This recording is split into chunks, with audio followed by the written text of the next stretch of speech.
আসসালামু আলাইকুম। কেমন আছেন আপনারা? আলহামদুলিল্লাহ আমি ভালো আছি। আজকে আমি আপনাদের সাথে আরেকটা ব্লগ শেয়ার করব।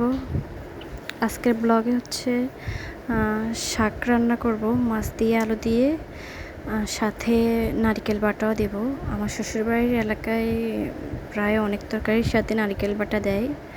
প্রথমে অভ্যাস ছিল না, এখন অভ্যাস হয়ে গেছে তরকারি নারকেল বাটার তরকারি খেতে খেতে।